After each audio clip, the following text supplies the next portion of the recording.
Hi friends, welcome to Sudha kitchen vlogs. இன்றைக்கி நம்ம வீட்டில் கருவாட்டு குழம்பு ஸ்பெஷல் தான். வாங்க எப்படி செய்கிறதுன்னு பார்க்கலாம். சேனலுக்குள்ளே போகலாம். கருவாட்டு குழம்புக்கு தேவையான பொருட்கள் எல்லாம் பார்த்துடலாமா? பூண்டு, கருவேப்பிலை, 2 பெரிய வெங்காயம், 2 தக்காளி, மாங்காய் கட் பண்ணி வச்சுருக்கோம். அப்புறம் காய்களும் கட் பண்ணி வச்சுருக்கோம்.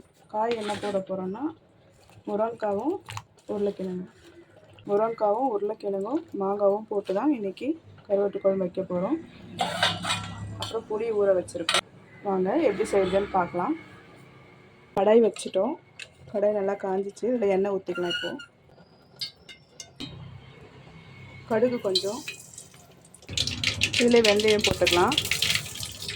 இதில் வெங்காயமும் பூண்டும் போட்டுக்கலாம்.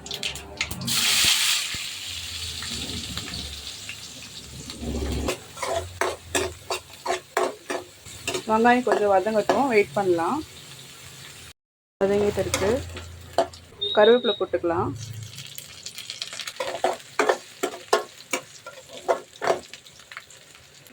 தக்காளி போட்டுக்கலாம்.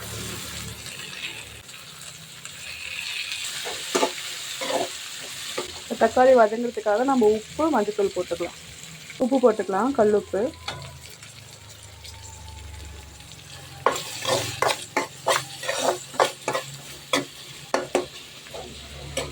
மஞ்சத்தூள் போட்டுக்கலாம்.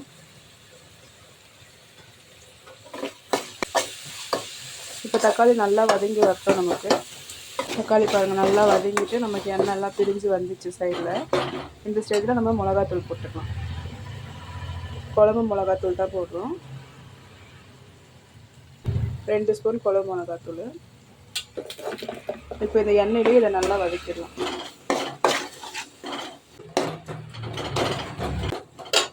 இப்போ இதில் நம்ம காய் சேர்த்துக்கலாம். கழுவி வச்சுருக்கோம் காய், இது எல்லாத்தையும் இதில் சேர்த்துக்கலாம்.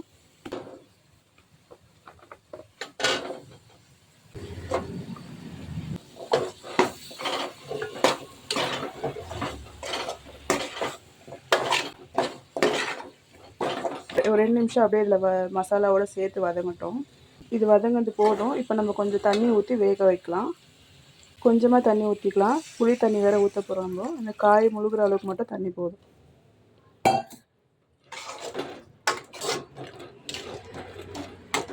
இப்போ இந்த காய் நல்லா வெந்து வரட்டும். அப்புறம் நம்ம கருவடம், மாங்காய், அப்புறம் புளி தண்ணி எல்லாம் சேர்த்து ஒரு கொதிக்கு வந்தோடனே நம்ம இறக்கிட்டால் நமக்கு கருவாட்டு குழம்பு ரெடி ஆகிடும். ரொம்ப ஈஸியாக சிம்பிளாக தான் வச்சுருக்கேன். எந்த மசாலாவும் அரைச்சலாம் ஊற்றலை. வெறும் வெங்காயம் தக்காளி வதக்கி நம்ம குழம்பு மிளகாத்தூள் போட்டு இந்த காய் போட்டு வச்சுருக்கோம். நம்மக்கிட்ட காராமணி இல்லை மொச்சை கொட்டை அதெல்லாம் இருந்தால் கூட போட்டு வைக்கலாம், நல்லாயிருக்கும். இப்போ இது கொதிக்கிட்டோம், வெயிட் பண்ணலாம். நல்லா எண்ணெய்லாம் பிரிஞ்சு நம்ம ஊற்றுற தண்ணியெல்லாம் சுருண்டி வந்துடுச்சு பாருங்கள்.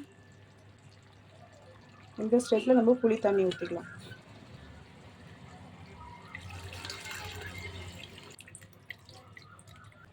இதில் நம்ம மாங்காய் தனியாக எடுத்து வச்சுருக்கோம், அதே இதில் போட்டுடலாம். இப்போ இதில் நம்ம கருவாடு போட்டுக்கலாம். இப்போ நம்ம இதில் கருவாடு போட்டுக்கலாம். குழம்பு நல்லா கொதிக்க ஆரம்பிச்சிச்சு. ஆல்ரெடி வாஷ் பண்ணி வச்சுட்டோம்.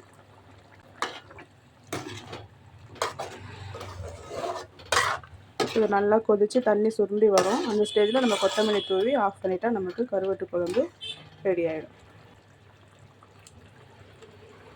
அவ்வளோதாங்க. குழம்பு நல்லா கொதித்து எண்ணெய்லாம் பிரிஞ்சு வந்துச்சு. காயெல்லாம் நல்லா வெந்துச்சு நமக்கு. அவ்வளோதான், நம்மளுடைய கருவாட்டு குழம்பு ரெடி ஆகிடுச்சு. இதை சுட சுட சாதத்தோடு வச்சு சாப்பிட போகிறோம். வாங்க சாப்பிட்லாம். இதில் கொத்தமல்லி போட்டுக்கலாம் லைட்டாக.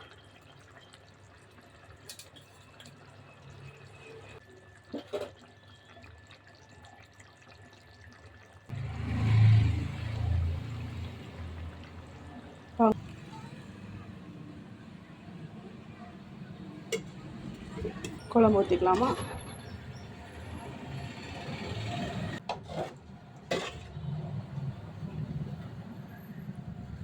வாங்க சாப்பிட்லாம்.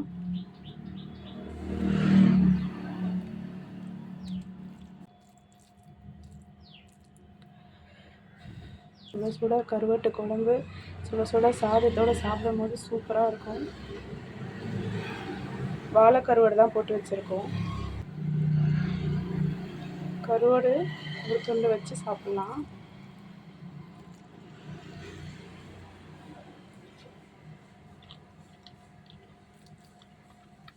சூப்பராக இருக்குது ஃப்ரெண்ட்ஸ்.